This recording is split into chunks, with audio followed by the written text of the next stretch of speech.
We like to build up all the anticipation. Wait for it.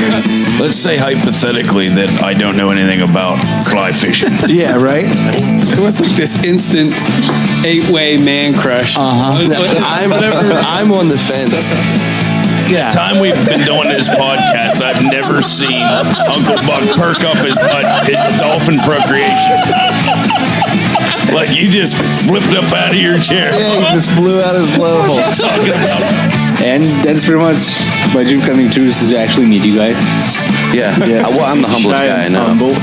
Work and do trade shows in Harrisburg, Pennsylvania. You meet some pretty wild guys. You blew it! I'm the worst PR person ever. Fire me. Welcome back to Rotten River Pursuits Podcast. You are in the current. Around the table tonight, we have Catfish. I'm Steve. I'm Will. It's Uncle Bucky. And this is DK. What an awesome week. I don't even know where to start. Well, start somewhere, bud. It's like how DK got a new nickname. Yeah. I like to start there. Yeah. That's a great place. Especially after I just teed it up for him. We just put like 4 more E's in it. Deek. Deeky. Oh, the E's go at the end. Yeah. Deeky. Okay, I got you. Oh, okay. I'm I missed Deeky. that. I missed that memo. No, you didn't. You got it hardcore. That went right at You you. signed off on it. Oh, yeah. I forgot. That's under my R2 Pursuit email. Yes. Yeah. You need to start another Instagram anyhow. Like lucky number 7, R2 Deeky. I don't know if I can manage another like Instagram account. That'd be tough. Yeah. You can bless do your it. heart, Don't sell yourself short. Deeky. If anybody could handle another Instagram account, it would be the man who's reached the end of Instagram. I'm trying to see the end of it. I haven't seen all of it. I think I'm pretty close though. You've touched the end. there isn't a person that I like that Deeky hasn't liked first. Yeah. Not only person, but individual photos that Deeky's already gotten to. That's what I'm saying. It's just always, R2 David Kyle is right there. Yeah. Should be R2 Deeky. I'd be cool with that. I've been saying that for a while now, but he's just not coming around to it. I'll get to it. I got to remember the Give him password to get time. into it. Give him time. Change that. He'll change it. It'll grow on him. That's how those nicknames start. It's, just as a whim. And then Roland eventually Martin you couldn't start understand liking DK, so. Well, that's why He would would've- know Deeky. If you would have threw out a Deeky, he'd be like, Oh, "Fine, Deeky. How are you, Deeky?" So they call you Deeky, huh? Yeah. Sound like Deeky. That's cool. you sound like a nice, upstanding young man, Deeky. There you have it. Yeah. Yep. That's the current for this week. We were talking last week's current that it is now turkey season here in Pennsylvania. Yes. So, yeah, me and Lacey went out opening day, and we heard a bunch of birds. Nothing came in. And then I would like to say the day before yesterday, I went out with a buddy, Chris, and we went to roughly the same spot, a little further away than where we were, closer to where me and Lacey heard the birds on roost. And we had 2 jakes and 2 hens come in. And the jakes were hanging out together, and the hens were like 40, 50 yards from them. So it was like the girlfriends and the brothers were like just walking around, but they weren't like together. They never actually like grouped up. But the hens came within 10 yards looking at the decoy, and the jakes just kind of had to hang back and were like, I'm not sure about that guy, because it's a jake decoy, and it was in full strut. They were just kind of standing back going, you go talk to him. No, you go talk to him. But the girls are going over there. Well, you go talk to him. No, but they never came up the hill. We could see them. But it was a good day. Both turkey days were gobbling off the roost, lots of gobbling, saw a couple birds. So, we didn't harvest one yet, but win-win. Absolutely been a cool turkey season so far. A lot more gobbling than we heard last year at this time on the first week. Yeah. So. Yeah, I was out this morning. Compared to Saturday, they were much more quiet where I was this morning. It's because it's a weekday. And not only that, it was 98 degrees when we woke up. Yeah, it got hot quick this morning. Ugh. It certainly did. And I thought maybe that would maybe turn some things on, being the second high pressure day in a row. We have some rain coming in tomorrow. I thought from our previous week and learning from Tracy Groves. Yep. I thought, well, maybe today's Today was the day. I actually thought that when you texted me this morning, was it like 5 a.m.? I had high hopes. I said, man, he's going to do good today. I had great hopes, and I'm going to just get to the point of the thought of the day is second guessing myself and when to listen to myself and when to tell myself to be quiet and sit here. But because you just said that, now you're second guessing yourself on what you want to second guess later. And it was the entire morning. Yeah. I mean, am I in the right spot? Is that decoy there? Do I need to get further back? Should I have gone up there? Well, should I have gone down there? That comes with time and experience, bud. You know, it's never fully going to go away. I still do it today. And that's comforting to know that that's still going to be a baseline, but sure. Golly, for being out, I was out by myself, so it's just I don't. Yeah, good on you. I didn't have anybody say, "Hey, what do you think?" Even setting the decoy out with Chris, I knelt down. The sky was getting white, and which direction do I face him? Knowing we're sitting there, which direction should I face him? Thinking where the turkeys are going to come out of the hollow. Sure enough, second guessed myself. He was facing right at the two jakes, looking up the hill, looking at him. Had he been turned around, and they could have walked up behind him, looking at the back of him, one of those jakes could have got into shotgun range. And, honestly, Chris is a fairly new turkey hunter. Getting a nice 2-year-old bird, I don't even know if they were jakes. They were smaller birds. I'd tell him, dude, take one. But they weren't in shotgun range. Had I just turned the decoy the different way, second guessing myself the whole time. I'm not waiting for some trophy this year. This is my first turkey. If it's got a beard, it's going to be down. Yep, don't blame me. They eat the same. Yeah. Yep. So I haven't got to do. Proud on you. Proud of you, bud. Thank you. Super proud. I haven't got a chance to do a lot of bass fishing this year like we typically do in May, in late April. Because I've been working on that boat a lot. Well, you haven't missed much because winter. It's been a cold April. Winter, just left. Yeah. This week. Yeah? This week. I don't know. I saw somebody catching one. Looked like on a nice spinner bait. Yeah, that was the first. I've bass fished I don't know how many times this year. That was the first one I got so far this year. Where'd you get that one at, Stevie? At that pond near work that I can sneak off to at lunchtime. I did get the first topwater bass this year. Did you? Yeah. I think we would have. I think it's on. I just haven't been over there to do it. Really? Yeah. I got two strikes walking up and down the dam. I got 2 strikes, 1 hookup, 1 missed. But it was a decent bass, so, I just would like to make it over there to do it. In the last 2 days, literally, it's been in South Central Pennsylvania. It's been, 85 and 96, and the trees went from, budding to, their leaves. Pop, yeah. It's amazing to see the transformation in 2 days. Heck, my grass grew in 2 days. Yeah. I'm probably on my 4th mow. Oh, I haven't even I haven't even got the lawnmower out yet. I can't do that. And painting the boat and cutting grasses, they don't mix. I don't want anything flying around. I've already painted it, repainted it twice. Yeah. Right on. Yeah. But this week, Ryan Madera, a.k.a. Trash Panda, he come down. Brother Will came down and helped me with the boat a good bit. We put a good hard day's work into the new boat on, was that Saturday? Sunday. Yeah, we put a long day's work in on Sunday. Got it painted. Literally sanded it, took all the decals off, sanded the outside, got 3 coats of black on it. Do you want to talk about Ryan picking at those stickers? I can do that. So, first of all, I get up bright and early and clean the garage for an hour to get organized, because every time you walk in to find something, it was cluttered. So I put all the wrenches together. I put all the, wiring stuff together, organizational, and I'm going into the painting supplies instead of it all being mixed matched.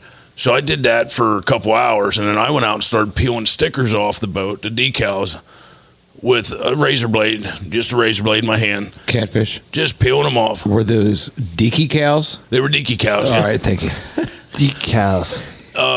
Just little bits at a time. You try to peel them up, rip, so you get like an inch of this decals off, running the whole length of this 16-foot boat. Ryan shows up, jumps right in. Brother Ryan jumps right in, give me a razor blade. He starts doing the other side of the boat. we could do this for an hour. My wife totally put a mask on, orbital sander, sanding the side of the boat. She went to town. She did. She worked hard. She looked like a little Smurf, little Smurfette. Backwards hat, safety glasses, the whole respirator deal, sanding the blue paint off. Will had to run out. He got us all the new black paint. We did it flat black. Flat black. He showed up with the flat black paint and come in, and Ryan had to run to take his kids to one of his multiple sporting events. Soccer bat mitzvahs. Yeah. But he said, I'll be back, because our fingers are legitimately ripped to death from the back of the razor blade pushing on it. He's like, I got a razor blade scraper. I was like, I do too, somewhere in there. But he said, I'll bring it back with me. So he was all excited. He said, don't touch the rest of the decals. I got this. Because they were hard to get off. He left. Will runs into the garage, gets out the heat gun, comes out, heats them up. They literally fall off. I was wondering if you guys are going to put some heat to it. I couldn't find the heat gun. I don't even know where you found it. It was on top. It was like, I just looked over it. Just go to the bathroom and get a hairdryer for you could do that beard too, dryer. but I literally peeled it off with my fingers. Like, there was just like, and I picked at him for 2 hours. Oh man, I had heard all this, like, whatever, and I wasn't even thinking. By that time, Ryan was getting ready to leave, and he was on to another project, and I just like, I'll get the stickers off, and just heat gunned them in like seconds, and you could have saved him hours. He was like, "Are you Are you kidding me?" Blah, blah, blah. It was.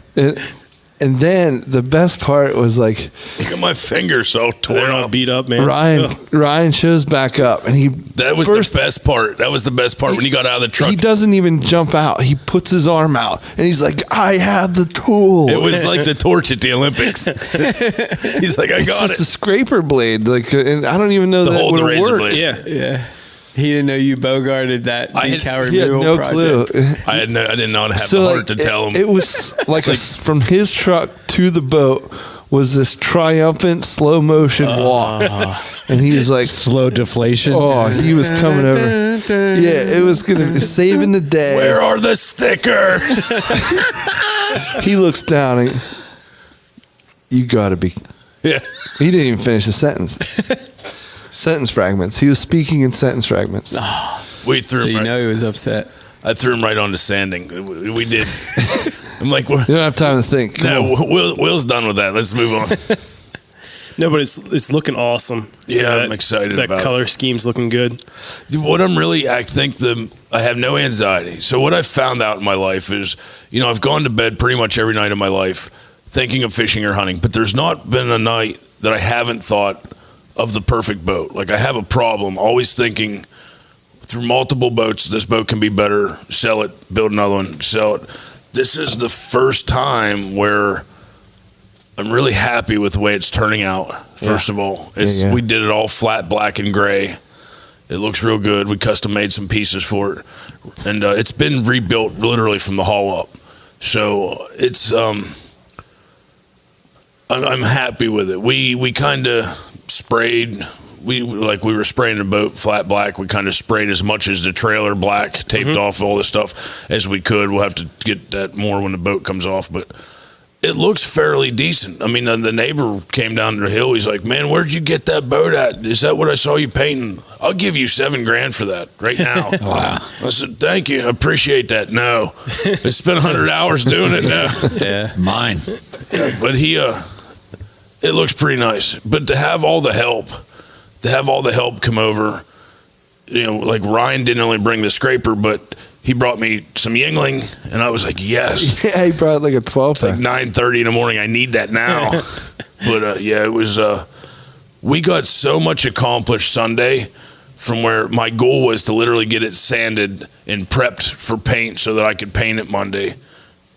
But we already had it painted Sunday afternoon. So yeah, we were taped off. And the thing was I knew, like, you were at it nonstop, without us, and we talked probably a third of what we normally talk, and we just worked. I just wanted to, make an effort to get over there, and I know that you're just under the gun, and you want it done the way Catfish does things. You know, it's not like I repainted it's not a it normal twice. person. It's not. I'm not going to say, you know, that he's not happy grabbing a boat and putting it in the water. You know, you got to customize everything, whether it's a kayak or the only anxiety that I deer really stand. have, brother, is like I started the motor before we started all this. It did fire up. It ran in a barrel of water. But then we stripped the boat down. Like, we did all this work. We got 100 hours of work into this. If I've been awake since the 2 podcasts ago, I've been working on this boat. right. Now that it's a center console and totally redone, I don't even know if it floats. Like, I know it's an all welded hull. The hull looks great, but like it could have a massive hole in it somewhere that I don't know about. One of the, I could get it in the water. Like, there are outboards that run amazing in barrels. Put them in the water, put pressure behind them, and they cut out. Yeah. I mean, I don't know. I might have ruined a gas can. I couldn't take the fact the whole boat was black and gray and had this red plastic gas can because you know them round cylinder chrome gas cans. Aluminum. They put them on dune buggies. Yeah. So I ordered one of them for the boat, Oh, nice. but it won't be here in time. So I got to have this red 6-gallon gas can. Yeah. How No, embarrassing. I spray painted it black because I couldn't stand it. It's the only red thing on the boat. Anything that wasn't black or gray has been painted. Matching. Even Nice. the cover to the fish finder, painted it too, so it all matches. It's awesome. It's looking good. So I'll get off the boat subject, but I do have to tell you probably the funnest thing I did. Lacey, who has been super supportive with me spending money, working on the boat, you know, Proud of you for the. I mean, she was like, check him out. Did you see what he did? Like, she was into it. I've worked myself too, and to the point where I couldn't walk because I haven't, quit till late. And I have this great big back massager that we got from a chiropractor, like in the 80s or 90s. I don't know. Right. It's ancient. It's heavy. But even that, she's like, "Do you want me to run that back massager thing on your back?" And I just looked at her and went, That's never really been offered before. Yes. Yeah. Making, like, I come in and here's some soup, and she's been super supportive. And That's awesome. they had hold on, I went blank. There was something else I wanted to say about. Snakes, No. clowns, Snakes on a plane? Lacey. She did come home from work the other day and asked me what happened to her spaghetti strainer. I needed it. So remember that we went to Lowe's and they had like the $9, $10 pack of like 3 ounces of sand. And the lady at Lowe's was for like the grit paint. Yes. Because I was going to paint the floor of the boat with non-skid paint. Okay. And there's this stuff that you buy to just pour into paint, mix it up, and then paint it on. It gives it grit. And she's like, that's sand, right? And I was like, light bulb went off. I went, yeah, that's what I did for my dad's ramp at his house. Okay. I put sand in it. Oh, I got sand at the house. We don't need to, buy that. Uh-huh. Well, I went down. I didn't have any sand. I grabbed a spade shovel, went down to the horseshoe pits, and realized that we haven't thrown horseshoes in a couple years, and there's grass growing on the horseshoe pits. So I gently dig off the couple inches of grass, trying to get to good sand. You probably could have used Ryan's scraper. Yes. I didn't think about Had you that. thought of that? Thanks, Ryan. I had to dig down literally like 2-3 feet into the sand to get to good, clean sand. And I got, like a 5-gallon bucket full of sand out. It had some pebbles and rocks in it, a little bit of roots and stuff. And I went, this sand's really wet. I don't know if that will mess up. Yeah, it had groots in it. I don't know if that's going to like mess things up or. Did you bake it in the oven? First of all, I put it in one of her mixing bowls and put it in the microwave for like 10 minutes. Let me tell you what hot sand does to a plastic mixing bowl. It deforms it. Like hot sand. And in a it mixing doesn't bowl. dry the sand out. It makes it really hot to where you burn your fingers. Like hot sand in a mixing bowl. So note to self, don't dry sand in the microwave. It doesn't work. Public service announcement number 1. Yeah. So I got out a couple cookie sheets and I started looking at all these old beat up cookie sheets and realized that these really nice good cookie sheets are deeper and bigger and would hold more sand. Yeah, get done in half the time. Exactly. So I turned the oven at 400 degrees. Put it in the smoker. Yeah. And I put all this sand out on these 2 giant cookie sheets. 3 giant cookers. 400. And I put all the sand in the oven. We're and calling it a kiln for these purposes. Yes, the sand kiln The kiln. in the kitchen. The kiln. in the Welcome kitchen. to Fry Glass Company. Let me tell you, if you take one of them little wooden Maryland crab cracker things, Yeah. and you crack the oven open, a lot like how you're doing like deer jerky, you want to get the moisture out as you're cooking low heat. Do the opposite. Crack it open a little bit to get all the moisture out, but just crank the oven up to 400, 450. Walk away and do something else and worry about it the whole time. And then forget about it. And come back like 10, 20 minutes later. That sand is absolutely perfect. It feels like powdered. So how long do you well done. microwave it before you put it in the oven? 20 minutes in the microwave. Like 8 to 10 minutes in the oven. Then finish it off for 10 in the oven. Yes. So that's the catfish sand recipe. Yes. To add to the paint. Wait a minute. But wait, where does the spaghetti strainer come in? Well, I got them out and I got the little the little pot holder thing so they don't burn the counter. And I put them out on the counter. And then I took like the spaghetti spoon that has the slots in it. Yeah. And I tried to sift it through that and it wasn't working. So I got the spaghetti strainer out, put it back over the 5-gallon bucket and just kind of put it through there. Oh, yeah. And it got rid of all the little pebbles and roots and I had this like most perfect yellow play sand Cool. ever. And it was nice and dry. Added it to the paint, rolled the paint on the boat. I taped all the edges up twice so I didn't get paint on anything that I already painted. Rolled it on. There's some roller marks. I'm not real happy about it, but for the most part, if you would like run and slide on this big open concept boat, Take hamburger. Make hamburger. you're going to get some road rash. But once we get a bunch of catfish slime in Luma it, rash. I think that your foothold's going to be all right. Anyhow, So what'd she say That's about the all. strainer? she was? Would you go on this boat with a wounded knee Yes, I think with that, the grit? Oh, I think it Oh, I don't would protect a wounded knee because then you'd have more. You're not going to slip and twist your knee or anything. You're Right. going to have more of a super base. super supportive, except for I'm not even going to say still super supportive. She's cool with all that. I don't know about that. She asked me, what were you doing in the kitchen? Why is there dirt in the spaghetti strainer? I said, it's not dirt, it's sand and rocks. It's different. And what did you do to my cookie sheets? I said, I put sand in them and cooked them in the oven. Why? I said, come here and look how nice this looks. And she said, is that the non-skid stuff? I said, yes, and it's all because of your oven and your cookie sheets. And she went up and washed all the dishes. And Well, bless her heart. tonight before, like we did the benches, like there's benches on the pods in orange, Yeah. and I wasn't digging it, so we repainted them black tonight. Even tonight, she pulls in, jumps straight out of her car, runs over. I'm like, hey, I need you. Climb up in there and push. You know how I mitered them benches back to fit the rounded hull? She got up in on that Nod skid paint in her scrubs and was pushing back. She's like, this stuff's hard on my knees. I'm like, yes, it is. Just keep pushing so I Don't can tell screw them Phil. down right. Yeah. She's been very supportive. That's cool. Yes. That's cool. That's great. So being supportive, I'll end up my entire current with this. I might have spent most of our cruise money for this year.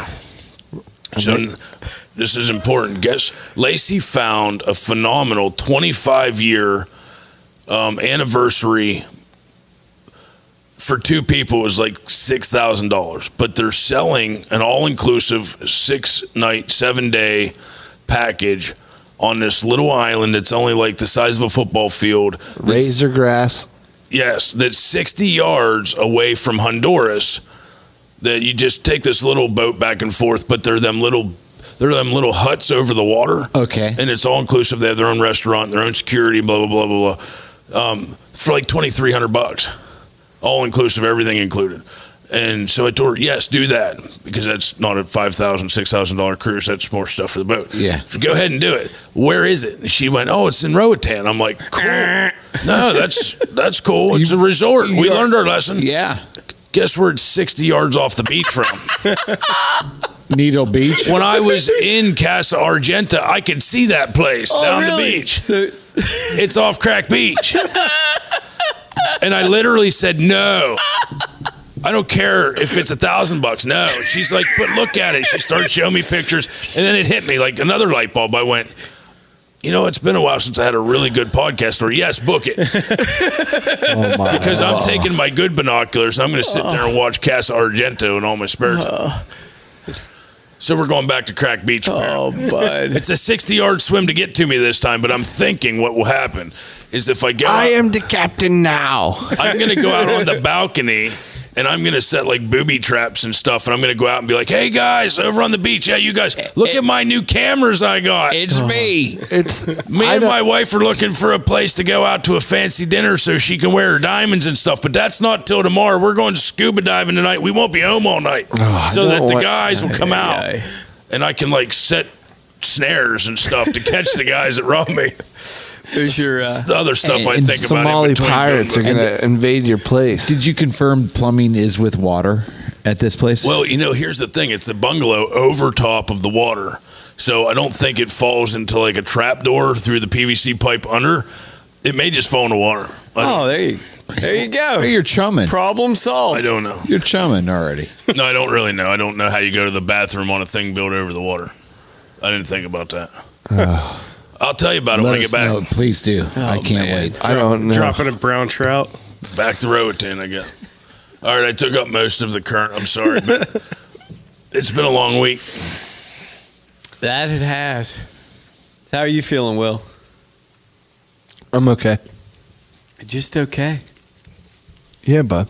So we figured out why you're not feeling perfect today. Oh. You're 100% normal. Why you're not 100%. Yeah. Yesterday. I can hardly wait. You remember yesterday, right? I do. We had an awesome day with George and Josh from Pocono Outdoors Guy. Awesome. That was the best at where were we? Delaware Canal State Park, right where the Lehigh River dumps into the Delaware River. And it was pretty cool because, one side you're Pennsylvania, you look across the river, it's New Jersey. So Did you feel like Washington? a little bit. We talked a little bit about it. We had a little history lesson. Crossing the Lehigh. Yeah. The Delaware, bud. Now, he crossed the Lehigh. That's all. You believe everything they teach you in That's school. a common misconception. Common misconception. He was actually up for the Shad Run. Oh, okay. It had nothing to do. So He had nothing to do with the Redcoats following him. No. He heard there was a great bite on shad, and he was like, I need to cross there. there's a shadow run going. Yeah. So At the spillway. at the fish ladder.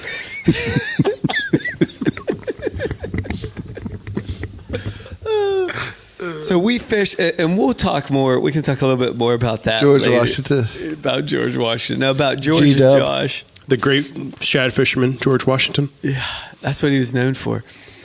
But we'll talk more about that here in a little while. And we actually have an episode I think we're going to release on that. But anyways, yeah, so we're up there shad fishing, and we started about 6 a.m, and we were done fishing right around 1 o'clock. Yeah. 1 o'clock. We did some podcasting and videoing with George. But so we were just really hungry. So we go to this Italian restaurant. What was the name of that? I don't remember. And, It was like a dude's name. yeah, Antonio's or something Yeah. like that. I don't know. Yep. But and it'll be no surprise what we ordered. This place actually had strombolis already made. Like they had a big stromboli made. You could just get like a chopped up. slice of stromboli. Yeah. This Instead of like a slice of pie, you get like a first slice. time I've ever experienced That's that. pretty It cool. was- I never seen that before either. It was amazing. It was good too. Yeah. But he had these other things there called empanadas. I thought they were mini strombolis. That's what they looked like, Yeah. basically. Yeah. And Will says, "Do they have onions in them?" And, Just like that. just like that. And the guy's like, no, they don't have. There's no onions in them. And then Will walked out to the truck or something I'm going like to try that. and see if I can deepen that in post. I doubt it, though. Will walks out to the truck to get money or Money, something. I don't know wallets. what, a wallet. And like something, a light bulb went off in this guy's head. And he says, "Is he allergic to onions?" Like, no, we don't think he just doesn't like them. And he's like, the guy says, there's a little bit of onions in there, but They're minced up. minced up. He'll never notice it. Just don't say anything. Like, all right, we won't say anything. Dirty rat. Here it is, 24 hours later, and he's in the ER. No, I'm watching you the whole time, to make sure you don't have any allergic reaction. And You couldn't taste them. no. No. I figured but you have to taste it before. But the now that I allergy know. kicks in. now I'm not going back. I'll go to Papa John's. Domino's is right around the corner there. Yeah, so it puts you in the ER. That's today. why you don't shop local. Those things were epic. I liked them. They're my new favorite thing. Don't eat local because they lie to you. They're straight up liars. He knew you were from out of town. I don't want to make new ones or have to tell him that there's onions in it. I don't think Not like he's going to lose a sale. I'll just grab something else, like some garlic knots Actually, or something. I think if we would have told him flat out, yeah, he's totally allergic to onions, I think he would have been like, oh, it's okay. There's only a little bit in it. That's a fake allergy. he didn't realize that. If he only has a little bit, it'll make him feel better. He'll get over that allergy, right? He was being straight up with us. You were gone. He's a real straight shooter. He's a real straight shooter there. But no, I don't think he realized it until you were gone. And we're like, he's good. Lion Tony is what they call him down there at Easton. I don't remember the last time, even wet wading, where we fished in the morning where you were chilly. Okay. And by noon, we were sunburned. Still chilly. Like, it was miserably hot. Then you had cold chills from sun poisoning, right? Yeah, and then we went to that pizza shop, and we were sitting in the window in the sun, and all of us were sweating to death. And so I ran up to get the shad smell off my hands in the bathroom. And I don't generally brag about, like, bathroom soap. But I ran back down to the table, and I was like, guys, first things first, I found a dining room that's cooler upstairs, much bigger area, and it's not in the sunshine. Second of all, smell my hands. Which I did. Yes. After I just handled all 30 pounds of shad. It was, I don't know what kind of soap that It was citrus. I checked it out. I almost stole it. That's how much I liked it. Well, you could have, because the dude. The dude was a liar anyways. He makes his empanadas with lies. I was contemplating stealing the hand soap. It was that bad. Those are delicious, though. Yes. That food was What's good. in those empanadas? Citrus hand soap and onions. Beef and cheese. Beef, I don't cheese, and lies. Pepperoni. There was pepperoni. Pepperoni. So Phil and I were at work. We both couldn't take off yesterday, but the rest of you guys just had an epic day. I was at work too. Yeah. Other than, it was me, it was Steve, Ryan, and Will. And you guys just were piling up some fish. It was a little slow in the morning. It took us a little while. It's a lot like fishing for trout, drifting lures, or drifting bait. But the bite is a little bit different, and it took a little while for us. I think in the morning we were getting bites. We were just missing them. You just didn't know the feel of the bite. We didn't know the feel of the bite. Okay. Yeah. And it was strange because, some guys were using, like Ryan was using shad darts, and the rest of us were using these shad spoons. And it's a different bite. It's tricky to kind of figure it out, but once we got it down, man, I think once it warmed up, they actually attacked it more. Yeah. Because there was some of them that hit them like torpedoes. Yeah. You had a bunch roll. You had a bunch roll. You were about 5-10 cranks in, and then they were gone. Yeah. Like you weren't setting the hook. Yeah, something, I don't know. I've never done it. I've just seen about it, but those look like That's some the first time. In our lives some that you've big not done shad something dough we've done. for. There were some guys around us that caught some tanks. Yeah. But like the pictures of the ones you guys have, I had one bent the hook. One bent the hook yesterday. Wow. I'll say one thing. Josh and George, when we podcasted with them, and, we kind of picked on you a little bit. No.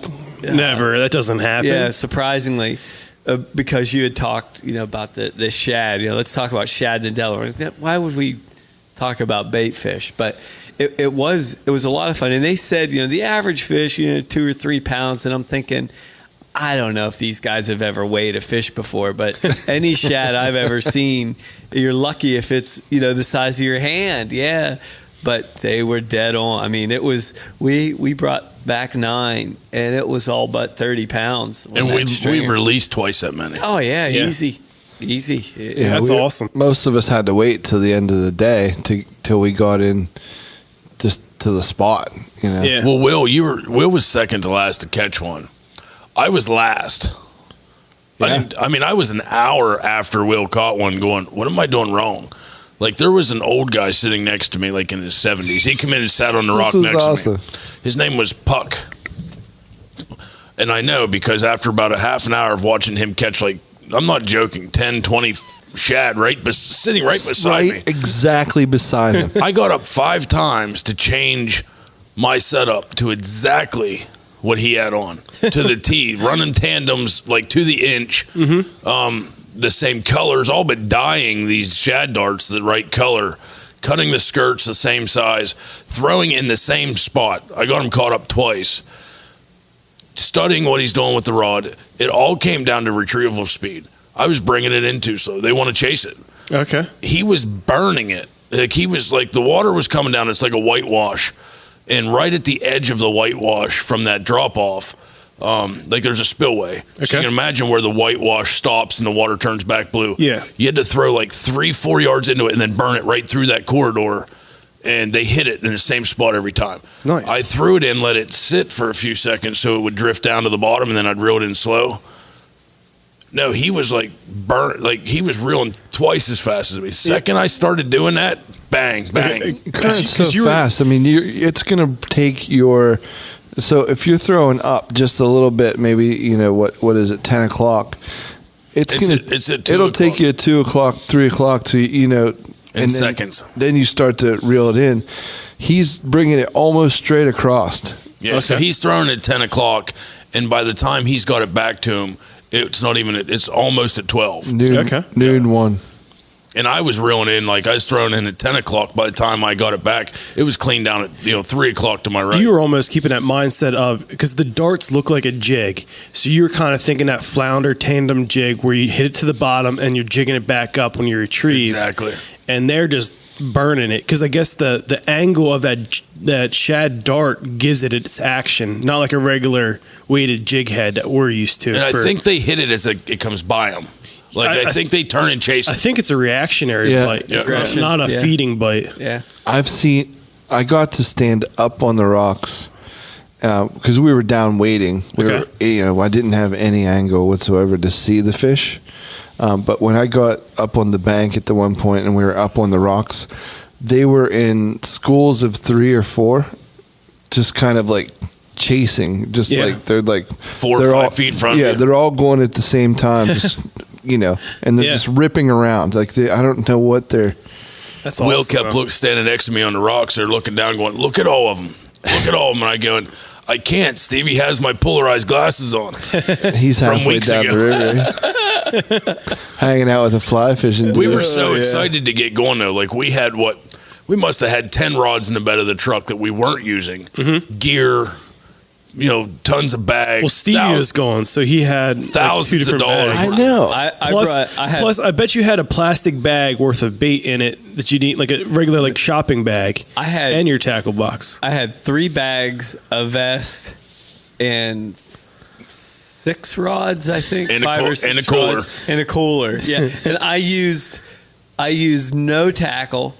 I used the nippers and the forceps out of my vest. And 2 rods the whole day. And the rest of this stuff was in the truck, and Ryan was so excited that he took off with the keys to the Ram and didn't lock the truck up. Yeah.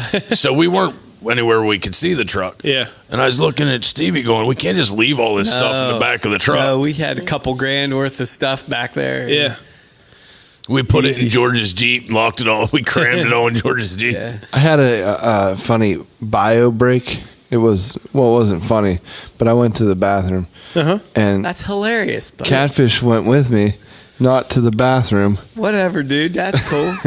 but chicks going to the bathroom, huh? we just It's a portage on in the parking lot, right? Oh, he's protection. Whatever, guys. case you Don't got- apologize. In case you got mugs on your way. I think he was changing his glasses out or something, whatever. I don't know. I was drinking Stevie's Sidekicks. Yes, grabbing sidekicks like Kajewski style. So I go to the bathroom, and whenever I get out of the porta-john, I don't see anybody. And so I think Catfish just went without me, which understandably, I don't go to the bathroom very quickly. Well, and I knew that. That's why I waited for you. I was trying to be a buddy going, well, were you napping under the tree? Well, I couldn't see my phone in the bright sunlight, so Ryan's Ram that wasn't locked, I laid down under the tonneau cover, and I had my legs sticking out on the tailgate, and I was swinging them like a little kid, and so that I could see my phone in the dark. Yeah, not whenever I was going through. I didn't see anybody. So I went down, and Catfish Like is nowhere. 40 minutes later, But it's not abnormal for Catfish to be like, all right, I understand what's going on here. I'm going rogue, and just take off and do, An hour later, shows back up. No, you're right, because I did disappear for like 20 minutes, and I went and threw my whopper plopper up on the river. I just didn't tell anybody because I didn't catch anything. I saw there was one in your hat. That's the one I was throwing. Yeah.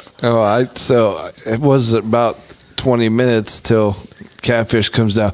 Where are you? I can't believe you left without me. Well, I was ever all politely knocking on the crap house. I'm like, bud, you still in there? You all right? Because I don't, I hate, if I'm going to the bathroom, I don't want somebody to ask me, are you good? Did you eat onions? I'm still good. Did you eat onions? And then I'm like, hello, Will. And then I got worried, so I opened the door. I'm like, buddy, he's not in there. And I'm looking around everywhere. I'm going, he left without me. Now, I was trying to be friendly and wait for him. So I climbed down all the rocks, back down to the river. He's out in the river fishing. I'm looking around going, anybody know where Will is? Yeah, he's out there fishing. Where's Will? I started yelling at him. I was up there waiting on you. And he's like, I can't hear you. The current's too loud. All apologies. Yeah, that's all good. I had a good time. Yeah, George and Josh were great. I mean, I didn't.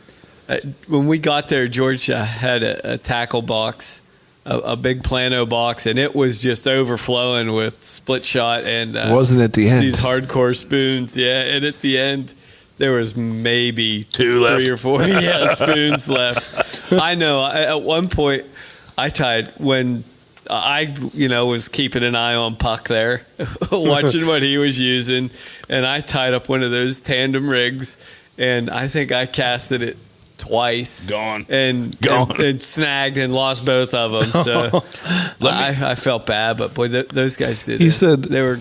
George, send us an invoice. Yeah, I said, George, you're gonna have to send us an invoice for these because I'm burning through them. I was trying to play it cool for a long time. I'm sitting next to this guy. George is behind us, watching us. We come down there, we're supposed to be proficient fishermen, and this old guy, this 70-some-year-old guy sitting beside me, is just hammering these shad. And then I had to, after like a half an hour, and I was even polite. I landed a few of them for him. I tried to help the guy out. He didn't move quite as quickly as we He got catfished. Catfish started working, and he was like, tell me all about it. When were you born? Like, I did. I finally looked over, and I'm like, do you mind if I ask your name? And he told me, he's like, but they call me Puck. I'm like, well, they call me Catfish. Nice to meet you. Oh my gosh, I know everything about Puck. I heard that, and I was, 15 yards downstream from you, and I heard you say, "You mind me asking your name?" And I knew right away it's on now. You better I talked to him for an hour as he's still catching shad. Start talking, old man. Tell me everything you know about this. It worked. I got on him later. That was it. There was something too about that spot. That spot and his technique. Yeah, yep. that really, once you got those two figured out. Well, at the end of the day, there was like 4 of you guys standing there all smashing fish. Oh, yeah. It was hard to leave. It was really hard to leave. Now, there was a spot out there a little further, like apparently we're standing in waist deep water or less. Uh-huh. And literally, I don't know, 50 yards from us, there's 2 boats sitting, and they're saying that drops off into 30 feet. Oh, wow. Like it's a super deep channel, and those guys on them boats, every time you looked over there, were ripping huge shad, like the bigger shad out of the channel. That's awesome. So, and I saw a lot of like 165 Alumacrafts that look a lot like my boat. So I know, and we could see the boat ramp across the river.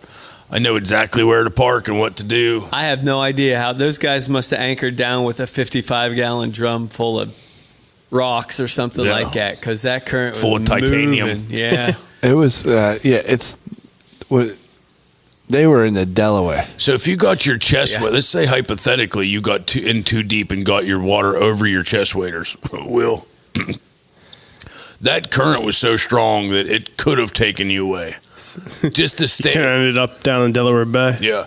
I was out there with Ryan at one Black point drums. over the belt line of the waders, Yeah. and it was a lot to hold myself in the current if you weren't turned sideways. It was pushing on you pretty Wow. good. Yeah. Oh, I don't know what you're talking about. You're so skinny it just went around you. But I'm in the market for some waders.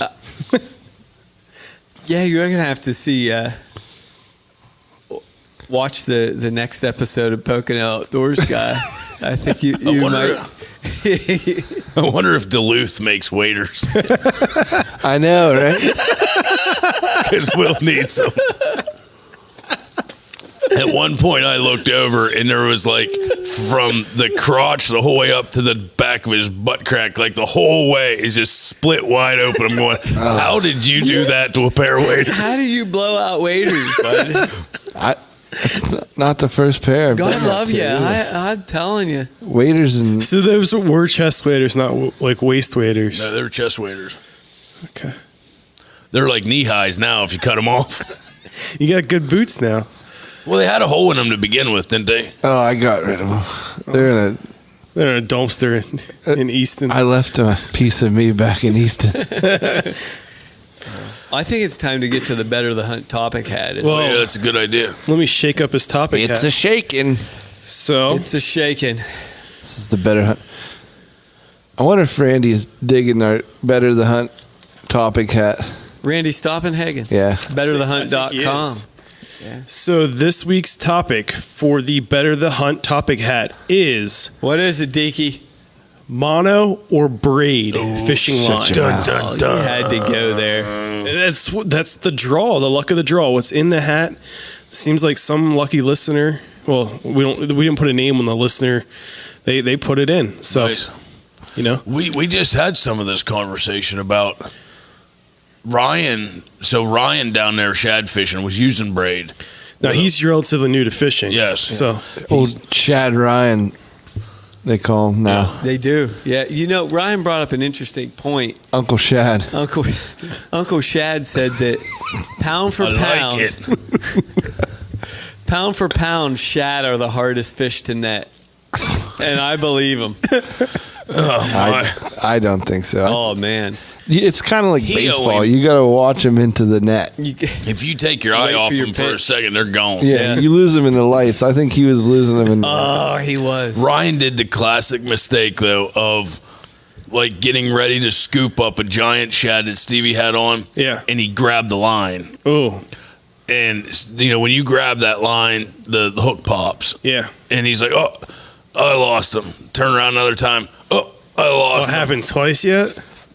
Ooh, 3 times. It happened a couple times. Yeah. Oh, It's- nobody's counting, right? No, I Yeah. still counted them. Oh. Like, I don't have to. That's just catch and release. yeah. And that was just a fish he lost trying to net.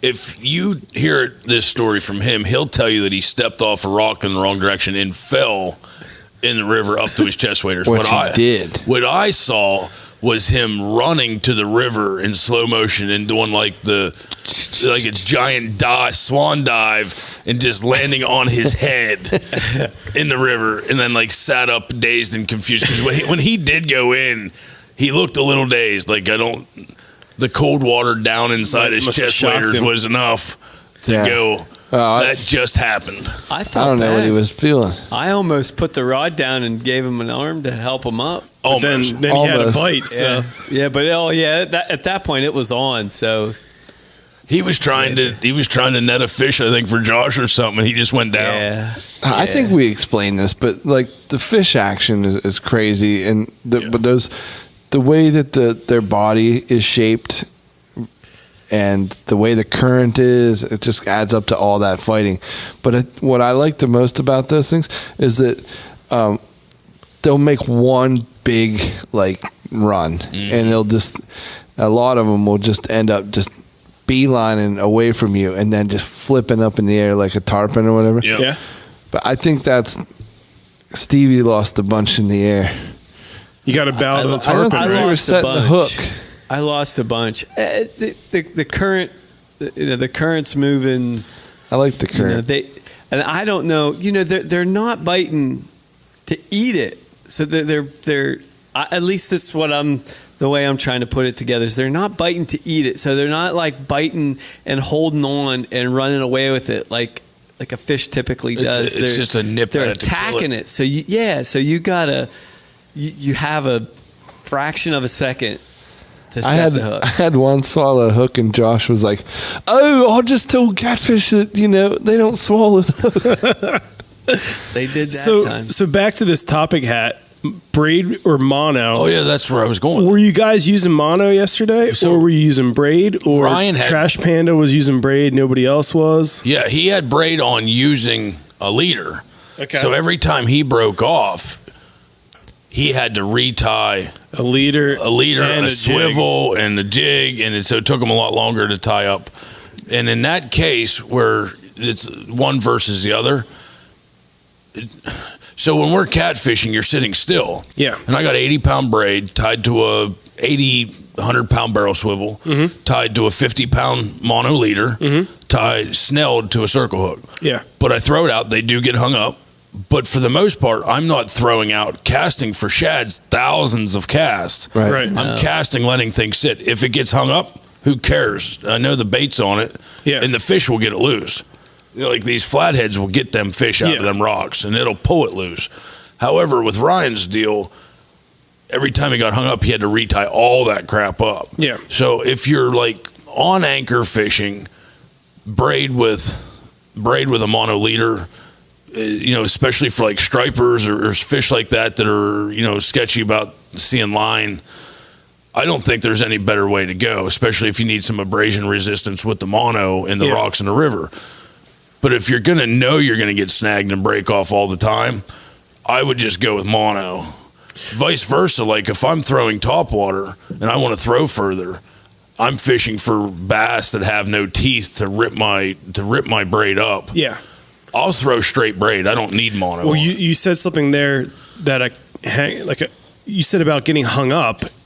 If you have braid, it's a lot harder to break yourself off too. Oh my goodness, yeah. So you either cut up your hands or something else will break too and not your line. Whereas mono, you can break at some point and get back to fishing if you're truly snap hung the up. knot if you have to. Yeah.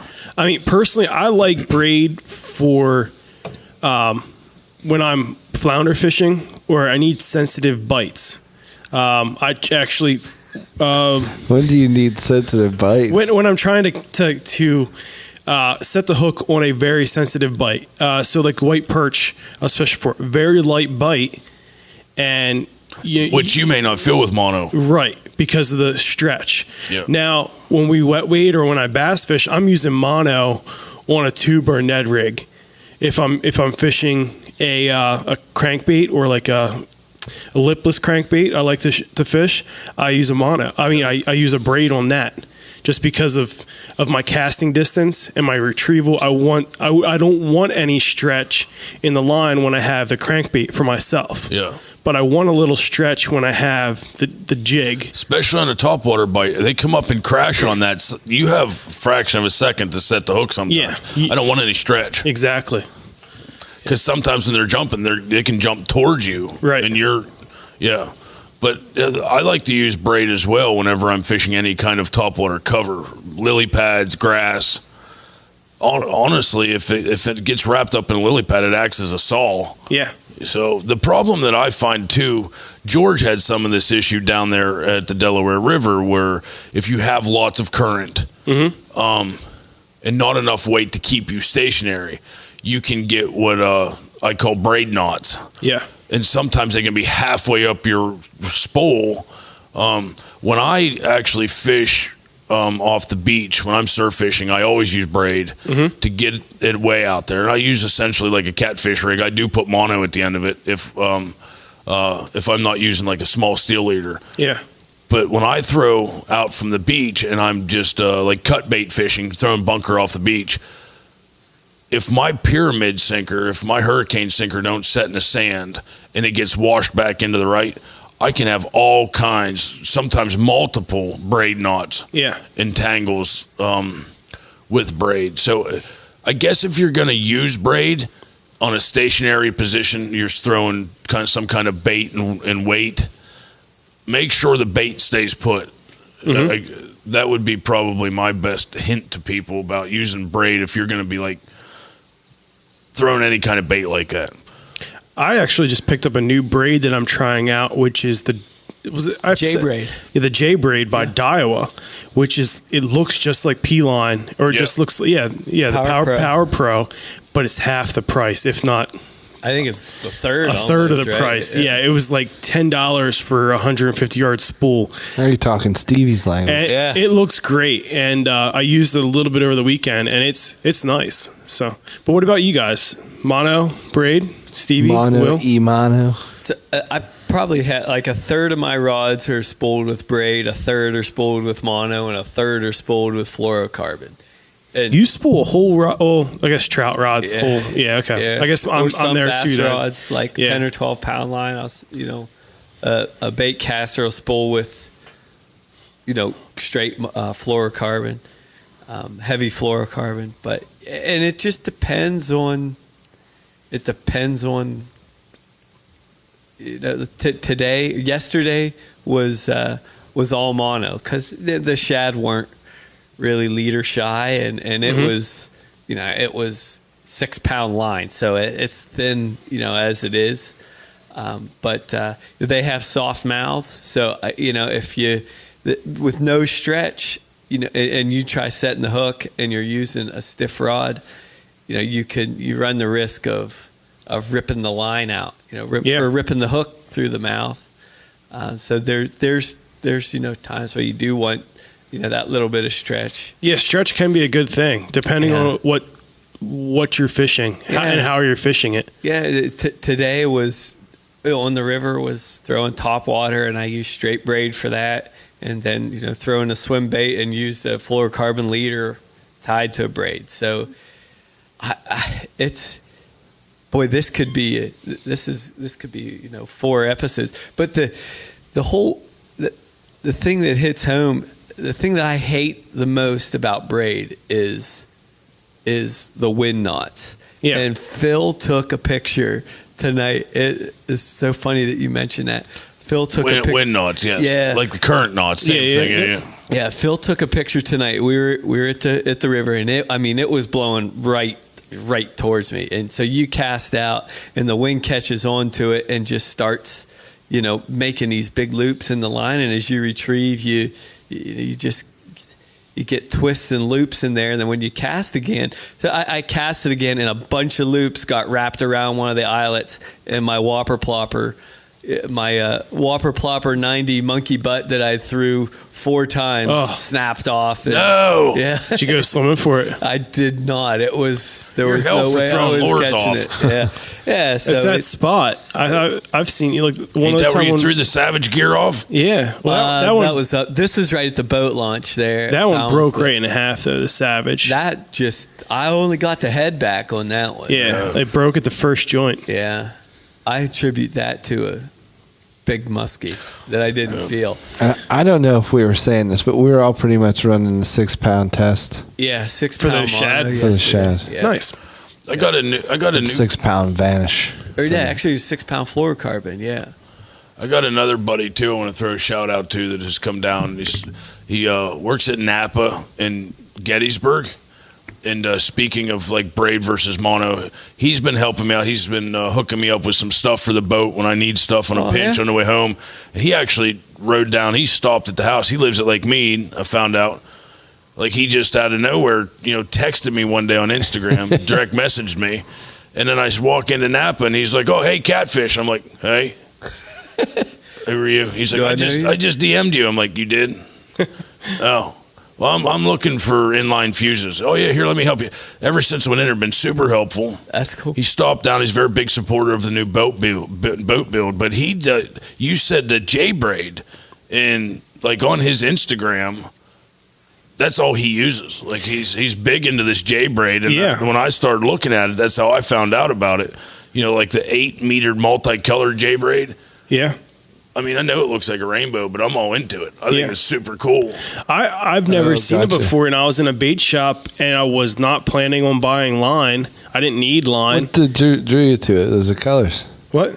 What drew you to it? The colors. No, I saw that the price was $10, and right beside it was Power Pro for $26, and I was like, I had a bad experience with Power Pro. It must have been a bad batch. Yeah. There were some rumors of that. Don't know how true that is, but I had weird, more than normal wind knots, and not when you should get wind knots. It was not, the situation wasn't due to that, and I was getting the same thing, but there was no wind, okay, or no current. Yeah. So I'm looking for a new braid anyways to be my go-to. So well, this Sean Kennedy guy I met at Napa seems to be big into it, so it must do it less.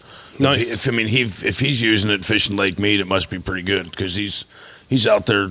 He's got pictures of 4 and 5 pound bass already this year. Yeah, nice. Yeah, he's doing Even if good. it does it the same and Beast it's half mode. the price. Yeah. You know? But no, I mean, I've had issues with all of them. Yeah. It just depends on. It's probably me. But If you want less hassle fishing with the line, just fish with mono. If you just want less hassle.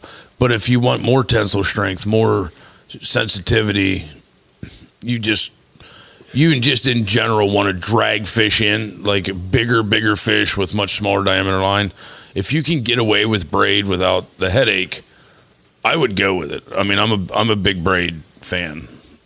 I like fishing with braid, so. But it does. It can cause you some headaches. The knots are a little tougher to tie, you know, in order for them to hold correctly. So I have a couple of voices that Catfish is the braid guy and Stevie's more the mono guy, and you know it just seems like whoever I'm talking to, that's what we didn't I kind of grow up. go with. There was no fluorocarbon copolymer braid. Yeah, it was all, everything was mono. Everything was mono growing up. Yeah. And it was those big bulk spools of 2,000 whatever yards. it is. Yeah. Didn't matter the brand, didn't matter the diameter. No. Didn't even matter if it was 6 or 8 pound. You weren't that whatever. picky. Yeah. It's funny though how you can become religiously like when I go buy mono, I buy the same kind all the time. I do too. Yep. Yeah. And I was one brand as a younger, you know, as a small, what do I say, smaller country. Yeah. But now, like I switched one day, once again, just like Pat talking to an old timer, said that, I switched one day, my knots are better, I have better, like it just, I feel like it's a better product. And so I can't even talk about multiple brands of mono because I only use one brand. For the last, I don't know, 6 or 8 years, I've used Trilene XL smooth casting, and it's not cheap, but I mean I just don't have issues with it. But I'm too afraid to try something different. Yeah. Well, see, that's what I used to. I used to use Trilene my whole life, and I went to Stren, and I never had an issue. Really? Yeah. So who knows? I'm not. They're all good. It's just like I was saying. It's funny that you can walk into an outfitting store and like walk down the aisle and go, "That's what I want." Like it pops out at you because it's what you believe in. Yeah. Yep. You know. One of the things on Swim Bait Universe, and the guys that we just had on a few weeks ago, they use these incredibly expensive rods and incredibly expensive lures, but a lot of the guys recommend this what's it called, Berkeley Big Game line, which is $10 for 1,000 yard spool. Definitely not that expensive. No, and they swear by it. And if he's telling you that, then it's got to be true. Oh yeah, 'cause they catch tanks. Yeah, they catch tanks, and they're not going to spool up with something that's going to snap a $200 lure, whatever. Yeah, Japanese lure that they don't make anymore. I'm kind of hung up on the fact that you don't tie direct to your leaders, Catfish. Is that so your bait can move? So you're not going to get so that I don't spin my braid. Okay. the barrel swivel can spin, and then I don't get the braid twisted up on the rod, which then in time when you're casting it will cause those little twisty loops. Okay. Yep. Yeah, the barrel swivel really helps a lot with braid. And I'm using, whether I'm using 50-pound leader or I'm using an 8-pound leader, depending on what I'm throwing. I don't. Is many guys swear by that? It's anywhere from a 15 to a 20-inch leader. My reel all day yesterday was twisty looping. Yeah. And that's exactly what braid will do if you use it long enough without a barrel swivel. Yeah, because mine it'll was just too. eventually It's just wind, twirl current. on you. Everything's messing with it. That shad spoon, flutters, and if it flutters on one direction, you're getting a twist. No, see, the only way to really truly get rid of that, because that's exactly what he's saying, that bait literally spins in the water. It's spinning your line constantly. The only way to get rid of that is to use a barrel swivel up and put a break in between your line versus your leader. And then you'll get away. The barrel will swivel, but won't let your main lines. Didn't you have a snap swivel on to start? I probably broke off in the first 20 minutes. I just thought that because over the weekend I was doing a little bit of fishing when the little one was sleeping, and I was able to get out of the house, and I was trying to remember, because it's been a season since I had to do it, the Albright improved knot for a braid to mono leader, because of what I was throwing I wasn't using.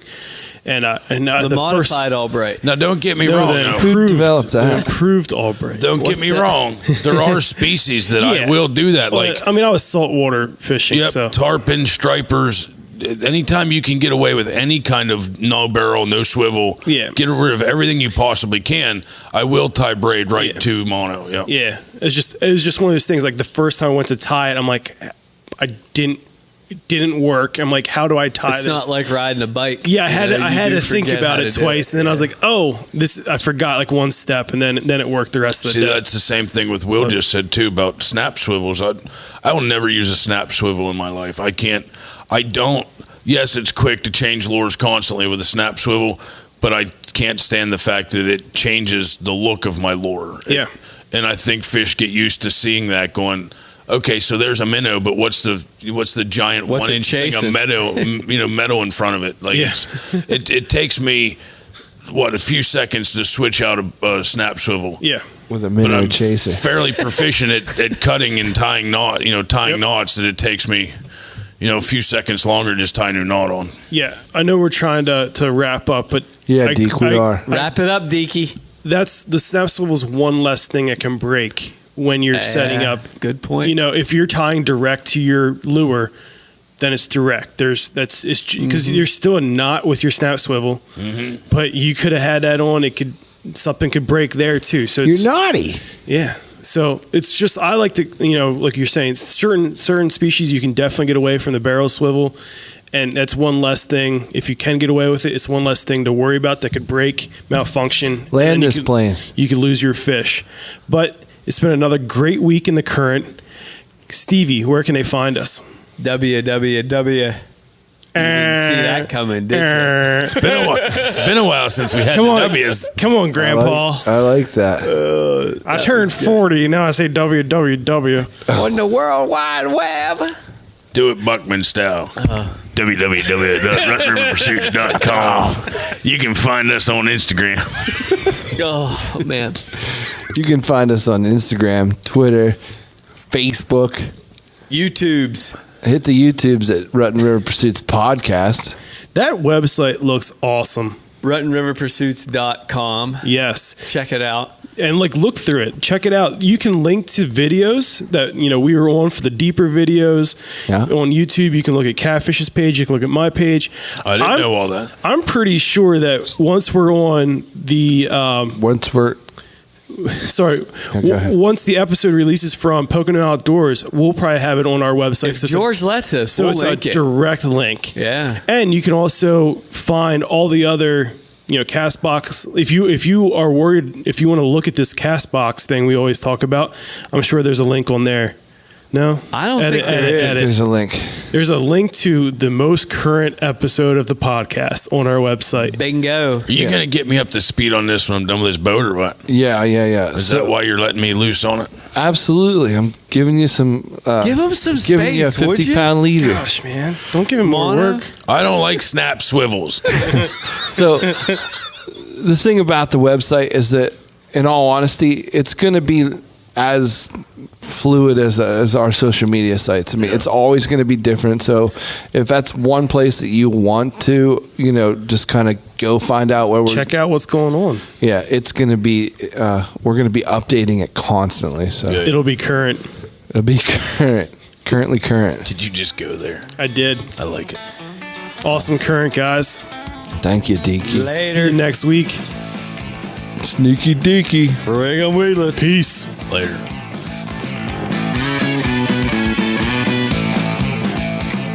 Cut down a tree and pull that log up. Pull up a stump. Whittle down a toothpick. Get your pole out. You're in the current. How much do you want to talk about yesterday? Hold on, I went blank. There was something else I wanted to say about Snakes. Clowns. Snake clowns. Lacey. Yes. Yeah. You need to start another Instagram anyhow. Like lucky number 7, R2 Deeky.